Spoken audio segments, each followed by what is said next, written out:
Hello, and welcome to this limited series for business owners, leaders, and managers called Life Skills for Leaders, where we discuss the mental health and well-being issues that impact us at work. I'm Dr. Lillian Nejad. I'm a clinical psychologist and founder of Skills for Life courses and coaching. And I'm here today with my co-host, Daniel Hakim. He's the CEO and founder of CUB, the Club of United Business. And we want to support you to support yourself, your colleagues, and your business. So let's get started. This is episode 1 of Life Skills for Leaders, and today we're talking about all things mental health. Hi, Daniel. Hello, Dr. Lillian. It's very nice to be here and to I guess, expand on our last conversation about mental health because it is an incredibly important thing, specifically for me to learn about, but for all business owners to learn more about. So I'm very excited to be joining you to discuss. Thank you. And I'm looking forward to having this conversation with you. Okay, so mental health is, like, I was thinking about it this morning, and mental health is like physical health. It's not invisible. You can see someone's physical health. Like, you'd be like, okay, Right. This person looks physically healthy. But mental health is kind of like an invisible health. Well, often it is thought to be an invisible problem because we can't really tell what someone's feeling or thinking if they don't reveal that to us, right? Which often they don't. Which often That's they why don't. you have these surprise suicides and Yes, and those are really unfortunate instances, but they are more rare because you can actually, there are signs that someone's struggling with their mental health. And they might not be that you might not be able to read their minds or like know exactly what they're feeling, but often there are physical signs and also signs to do with people's behavior that can kind of give you an indication if someone might be of concern or might have some issues that they're struggling with. okay, well, we'll dive more into that. But why don't we start with kind of learning a bit more? Like, like to know a little bit more about what mental health actually is. Yeah, and I think that that's a really important question because I guess I think it's important even to say what it isn't, because I think a lot of people think that mental health is about being happy all the time or about being anxiety or stress free, and that's not what it is. Mm-hmm. Yeah, because those things are healthy, would you say? Like, they're natural feelings. To be happy is a natural feeling. So is to have anxiety. And to have anxiety is a natural feeling, and to be stressed is a natural feeling. Mental health is really about being able to cope with the realities of life, so the good times and the hard times, but also still being able to maintain a general sense of well-being across a few different areas. So that's your feelings and your thoughts, your behaviors, your relationships, your physical health as well, and also your identity. I really like the what you said, the idea of mental health being your ability to cope with the realities of life, because that is probably the best description of mental. I mean, I haven't heard that many descriptions in my life, but that would be what I would consider the ultimate description of it, because I mean, life sucks sometimes. Right. Shit happens. That's right. You know, pandemics happen and other A things. lot of challenges in life, yes. Big and small, and you know, a strong human. I've always said a strong person is able to view the world in the correct way, or at least to view negative things in a positive way. That's the strongest type of person. I can see how you're looking at me. I'm waiting for you to respond to that. But I really do, because I think it is kind of what you said. The ability to cope with life's challenges. I've been depressed. Being depressed is natural. Being sad is natural. Being anxious is natural. Being happy, nervous. Emotions are natural feelings. But being able to cope with and control them, or at least understand them, in a fashion that allows you to cope with what life throws at you, is having good mental health. No? Yeah. Well, yes. No, I like the last thing that you said. I really liked. All the stuff before is garbage thrown in the bin. I guess I try to not talk about things in a dichotomous manner, like you're strong or you're weak. I don't think that reflects reality. I think that we are all strong and we are all weak. And At times. And maybe those aren't even the right words Mm-hmm. to describe ourselves. And also that idea of like, having a negative or positive mindset. Like that's not reality either. We all are a jumble of that. We all have thoughts that, are more pessimistic in nature, and we all have thoughts that are more optimistic in nature. So sometimes it can be helpful to view, let's say, a negative, very challenging circumstance in a more optimistic, hopeful way. But sometimes that's not possible. Sometimes we just have to accept that it's crap. Yes. And that's okay too. Yes. You don't have to always turn a negative into a positive to have good mental health. But I think it does help. And I don't know why this is coming to me right now, but I'm relating it to religion, to faith. Mm-hmm. Bad things happen and you have to have faith that it happened for a reason, or that something good will come from this, or that is what faith is. You're having faith in life. You're having faith in a greater purpose. And yeah, okay, if something horrible happens in your life, you're obviously not going to be like, oh, this is so good. Like, I just feel great because something good's going to happen. But by having that, you could call it faith, you could call it mental health. But by looking at things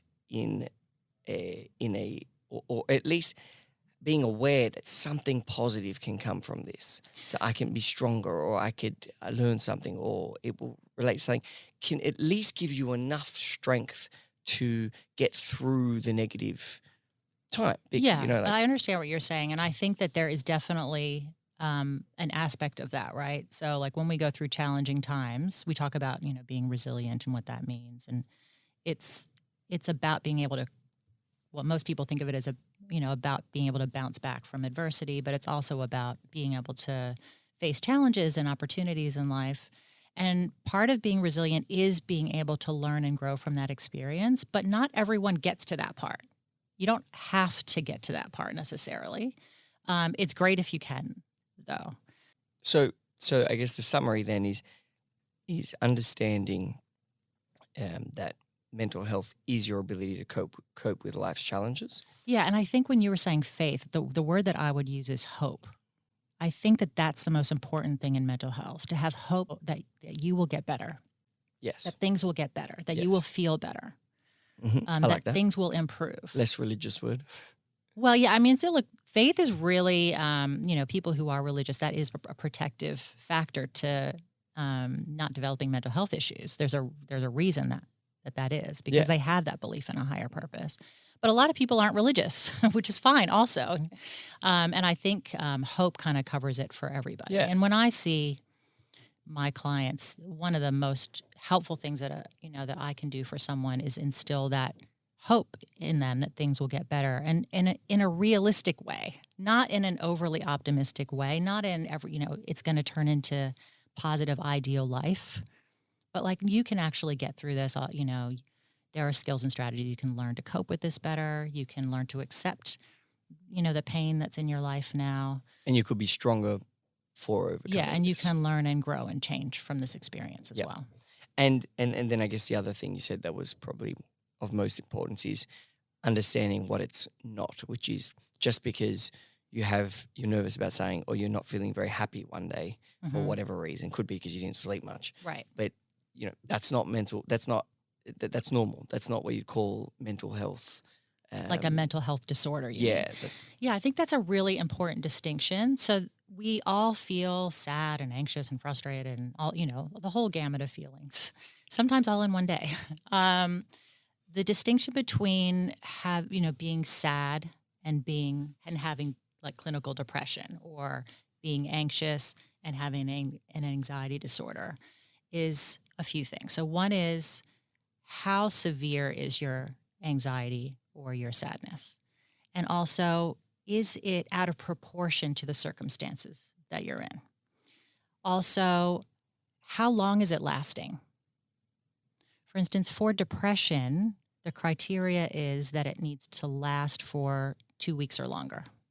Okay, so that's a good kind of measure. It's arbitrary in a way, but that's part of the criteria for clinical depression.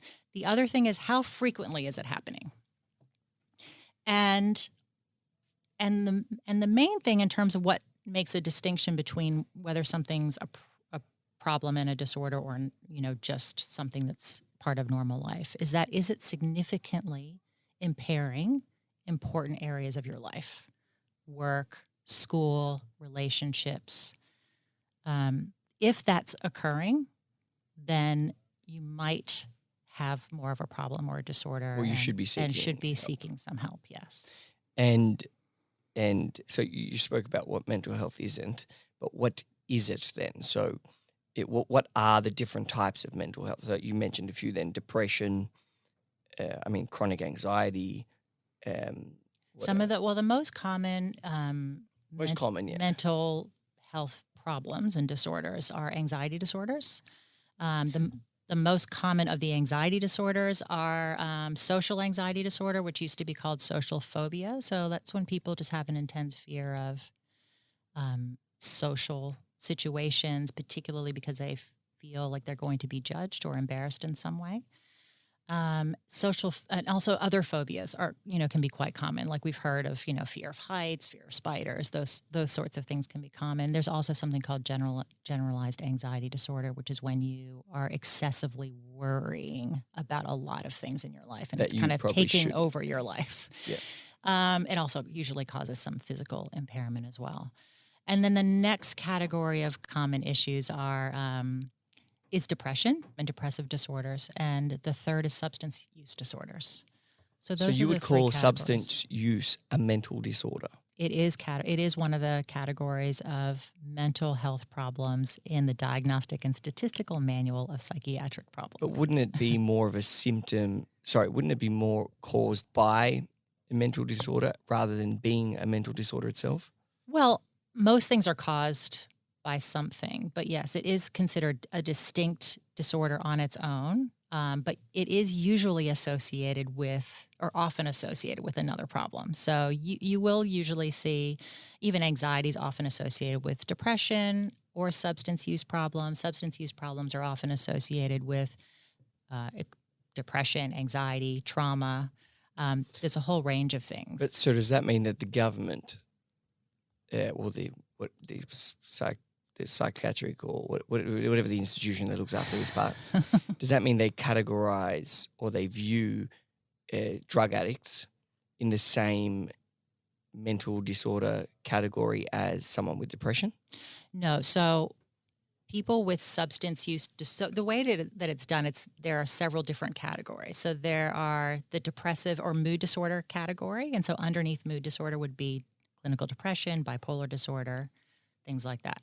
Then you would have substance use disorders, which would just be all the different drugs, types of substances that people can have a dependence on. So alcohol, stimulants, benzodiazepines. Yeah, right, exactly. Opioids, exactly.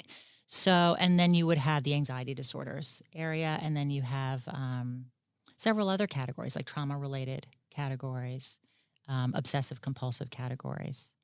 Okay. And psychotic categories as well, or psychotic. And they're the extreme. That's like when you hear voices and things like that. What's that called? Yeah, psychosis. So what comes under psychotic disorders are things like schizophrenia. Schizoaffective disorder, and they are characterized by a few different symptoms. One is hallucinations, which can be any sense, but is often auditory, so hearing voices. It can be visual as well. It can be somatic, so like feeling things on your skin and things like that. And it's also characterized by delusions, which are strongly held beliefs that don't have a basis in reality. And there are a few other symptoms as well, like not being able to think coherently. Okay, but they're the extreme. And what we really want to focus on, I guess, today is very much what business owners or people in leadership positions would be suffering from. Well, that's why we talk about the most common disorders. Yeah. So, there's a lot of reasons why business owners and leaders and managers need to focus and address these issues in the workplace. And I guess one of the main reasons is because it is common.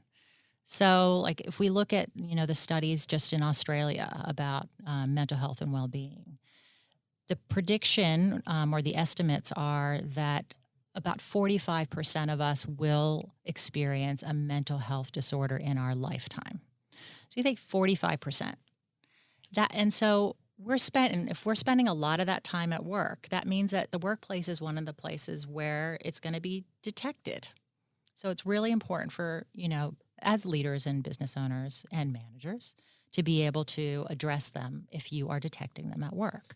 But there are other reasons as well, like because sometimes the workplace is what causes the mental health issues. So we have to, as owners and leaders, have to take some responsibility for that there is research to show that job strain can account for some of the anxiety and depressive disorders that occur in people.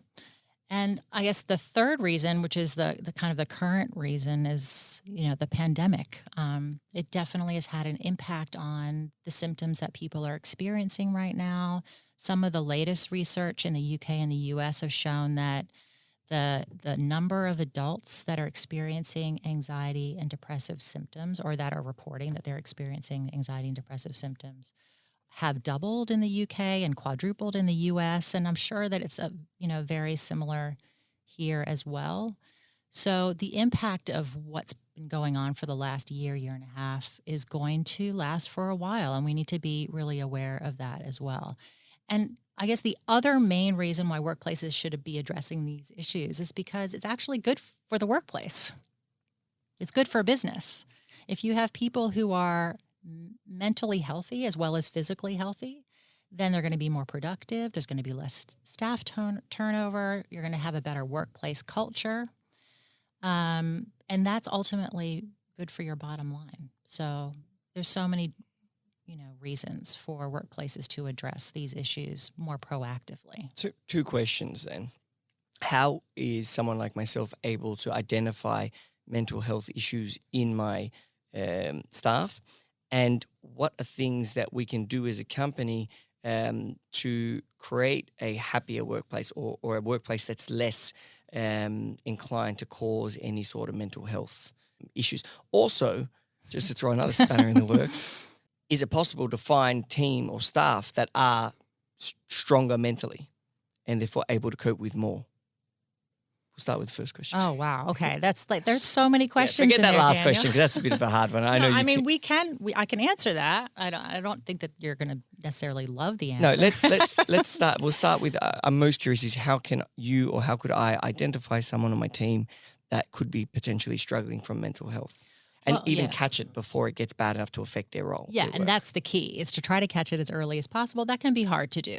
The main thing is if you're creating a workplace culture where people know that you value their mental health and well-being, then you're creating a safe space where people will feel comfortable opening up about it. So that's like number one.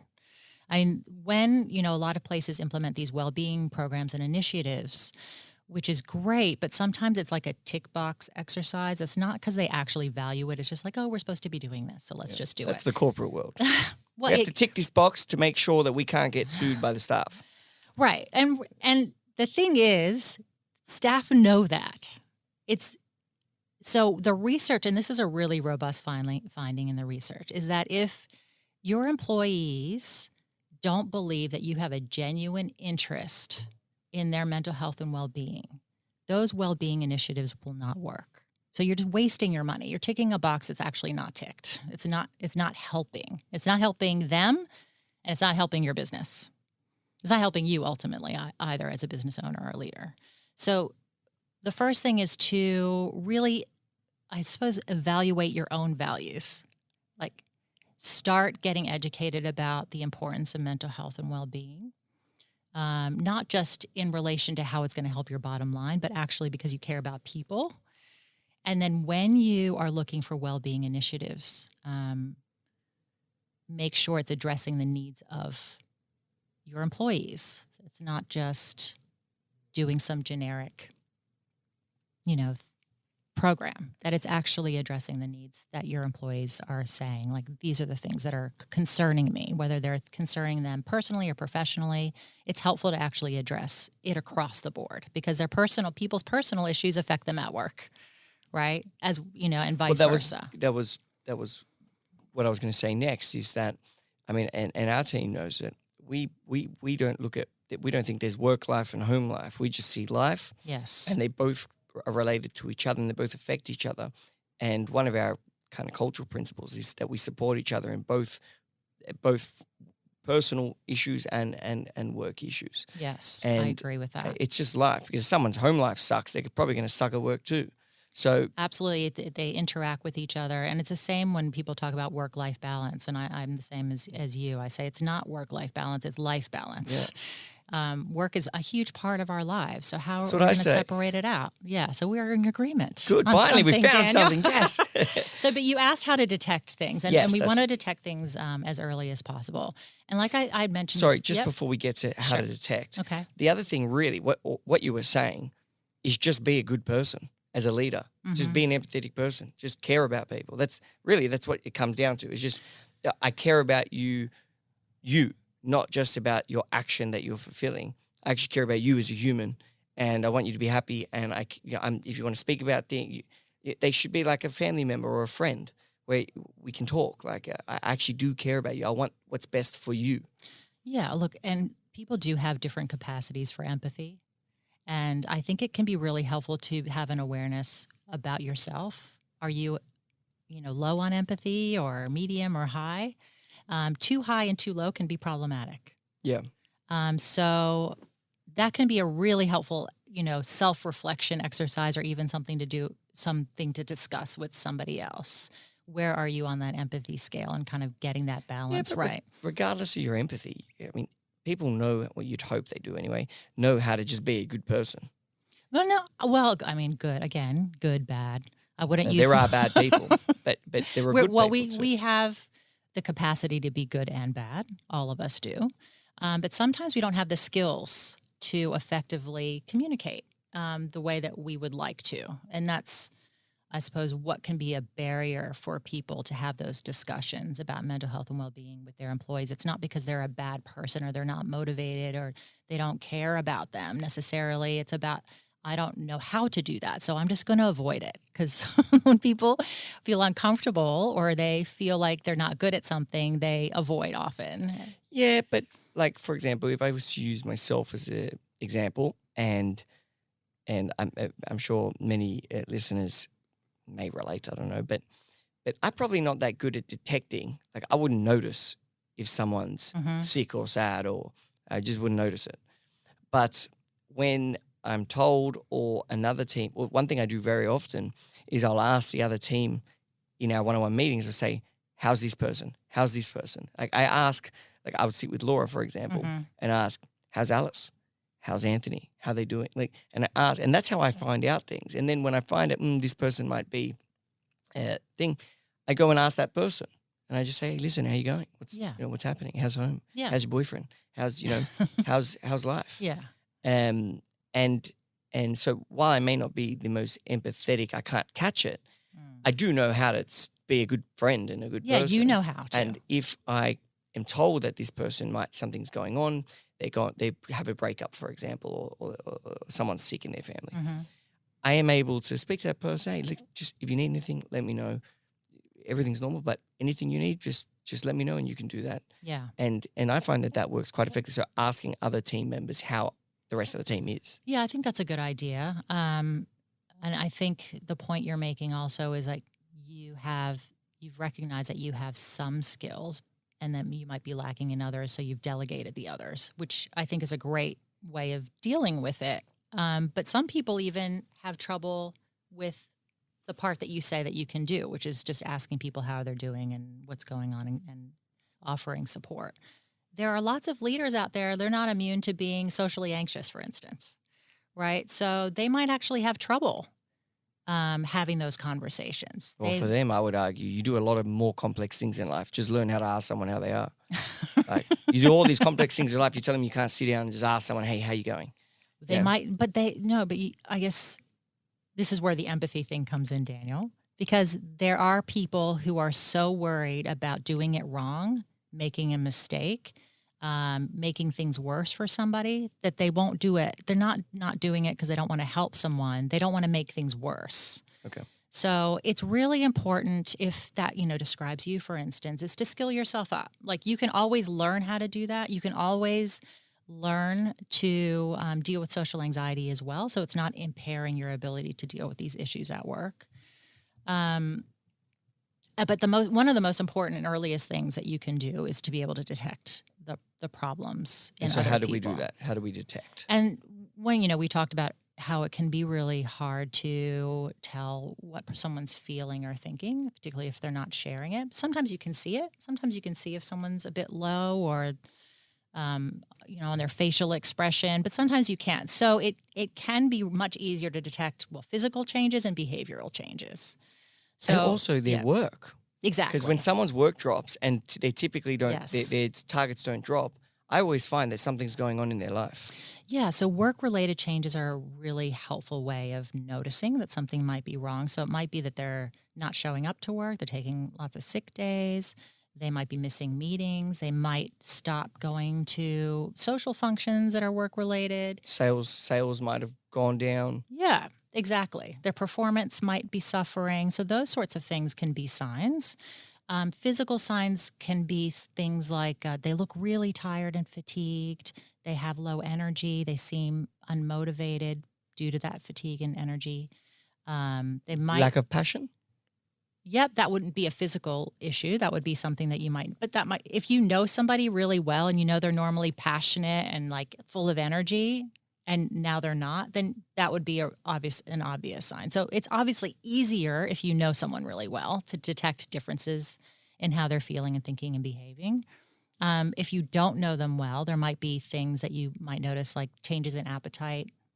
Like if they're losing a lot of weight or gaining a lot of weight, that can be a sign that something's going wrong for somebody. What about if they stop going to the gym and exercising? They typically are someone that does that. Yes, things like any changes. So really, like it's that. changes. You're on the lookout for and probably changes for the negative.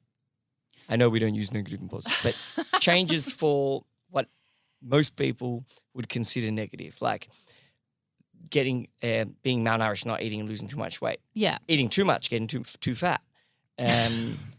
Stop going to the gym. Not being passionate, not being, they're changes that you could do without. So changes typically have to do with either isolating yourself in some way and avoiding things.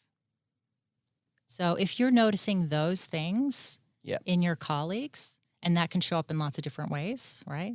Withdrawing from meetings, social interaction, avoiding things, procrastinating, then yes, that would be a sign to have a chat with somebody. Good. And I guess a good way to catch that at its earliest stage is to have a culture of open communication and perhaps regular one-on-one catch-ups with your team to find out how they're going. Work, life, everything. And having a culture that enables them to communicate to you. Yeah. This is what's happening, and have a culture that supports not just work, but also supports them in what's going on at home or in just life in general. Yeah, and I think sometimes giving your team of leaders at work support in supporting others can be a really helpful, and it's often a missing element. Mm-hmm. A lot of people become managers without even being trained to be a manager, right? You just kind of move up in the corporate sphere and you're all of a sudden in charge of all these people. And now we want you to look after their mental health as well. And I don't know how to do that. It is, and I do want to pivot to start talking about the mental health of the actual business owner themselves, because, I think they cop it the worst. Everyone else just worries about themselves and I guess whatever they're worried about. But the business owner has to worry about everyone's mental health, because if your mental health starts going in the shitter, then I'm screwed because everyone else is screwed. The business gets screwed. Now so you're almost juggling, 20 people or however many staff you have, or whoever your direct staff are, you're juggling their mental health. So you're worried about yours. Yeah. You've got the responsibility of everyone piled on you, plus the responsibility of all the clients, of your family, of everything's piled on you. Then you got to worry about their mental health too, because if they scrub their mental health, then, it causes you another problem. So it's more mental health problems for you. So the business owner is just being attacked mentally from 50 different angles. You got to have a sword in one hand, a machine gun in the other. You got to have weapons to fight off all these mental health deterrents. How, as the business owner, can you stay mentally healthy? What can you do to cope with the pressures of having to juggle everyone else's mental health Yeah, and I think and your own? Yeah, so I think some of the things that you can do are the same things that you would say everyone do to stay mentally healthy. Which like the foundational thing is to do healthy things, right? Take care of the basics. Sleep enough, eat well, get some exercise, make sure you've got time to relax. That's the basics. What I was saying before in terms of business owners or leaders or managers within an organization getting that support themselves amongst their own peers. And that can be done in one-on-one ways. Like I know that you have your business, CUB, Club of United Business, which helps business owners, create that kind of safe family-like environment where they can have those conversations with each other. And that's such a helpful thing to be able to do for business owners because they don't necessarily have that at work. But it would be great if they also had that inbuilt in their programs at work. You mean so their team? It's very difficult. See, a lot of members of Cub will say one of the best things I love about Cub is that I can relate to the people that these friends I'm making in the part of Cub. I can relate to them, and I can't talk to my family about my stresses. I can't talk to my team and my staff about my stresses because that'll stress them out. And I can't talk to my clients, who are probably the only other business owners I know about my stresses because they're my clients. They'll think that have a rocky ship. So where do I turn? And they are finding Cub. They are finding their value from Cub. But I mean, Cub makes up a very small percentage of the business owners in this country. How can the others find? Or do you think therapy is a good way? There's lots of avenues. I've definitely had corporate business owners come to therapy to say, look, I'm having this issue at work. And it might not be that they have a mental health problem themselves, that they're just having communication issues, or they don't know how to deal with some of the stresses that are happening at work. And if that's what they're coming for, that can be talked through in a couple of sessions and then you're done, right? It's not this kind of elongated treatment program that they necessarily need to go through. If you are having your own mental health issues, though, definitely address those. That's a really helpful thing to do for you and for the people that you're leading. But I think, we can maybe start being more creative about how we're supporting each other and also having our team of managers and leaders of the businesses that we own support each other to help support their employees. Oh, I agree. And it is about having the right people around you. And for example, I have Anthony. If I'm not feeling well, I'll tell Anthony, hey, listen, I'm not feeling that great. I'm going to go. I probably tell everyone. No, I don't. I tell Anthony. I've known him for a long time, though. And I know that it's just good for him to know because that way I can take a day to do whatever I need. Or 2 days and Anthony is? My business partner. Okay. But also, I'm trying to think, because I don't talk to members about that type of stuff because, again, they're clients. You don't speak to your clients about that. But I'll talk to, unless they're very close friends of mine, they've been members for 5 years, then it's different, but it's not a client, it's a friend. Yes. So it's really just about having a few people, a few select people around you, mentors, friends, family member, business partner, or one member of the team of which, that you can speak to and that are kind of watching you and checking on you. Yes. And if they see you slip, so it's like the way you'd be looking at your team, your staff for changes, they're looking at you for changes, and even vice versa. And having those regular catch-ups with them so that you can keep track of each other as well. And then there's also the other side is just don't have mental health issues, just make sure your mind's rock solid and strong. Well, no, because you don't know what could happen to you in life. So sometimes it's circumstances that affect whether you have mental health issues or not. And sometimes you can't control those circumstances, no matter how strong you think you are. Everyone has the capacity to have a mental health issue. So yes, surrounding yourself with people that you trust is very important. And psychologists have that. We have people that we talk to on a regular basis because we need to be looked after as well. We need to look after each other.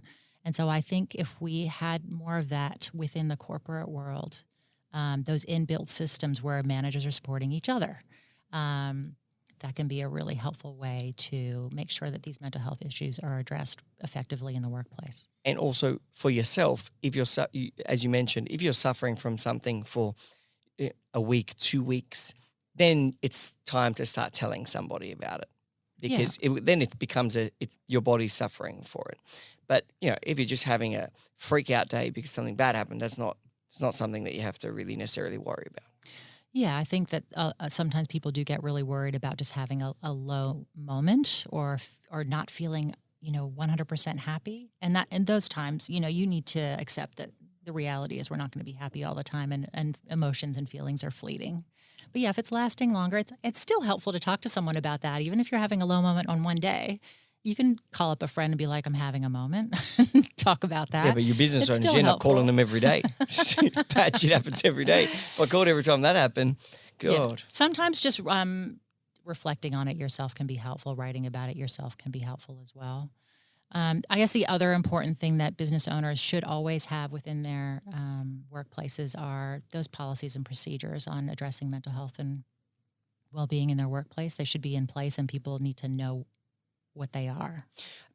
Yes, I agree. However, I think that the better thing to do is to have a culture in your team of which just promotes or which allows people to communicate and help, because a culture is it's like an understanding. It's like I am able to speak to my absolutely. Yeah, it's not a formal like I've got to write a thing. It's no. And look, they're not mutually exclusive. You create a culture where people can talk about things, and you also have procedures in place to make sure that they're supported if they have issues. Yeah, and well, look, there's all these different, and there's so many different, I guess, forms of mental health, and I guess that's what the next episodes we're going to do are going to be about. It's going to be about diving into each of these, I guess, different categories of mental health and kind of zoning in on them and understanding how to best identify, prevent, and to keep healthy.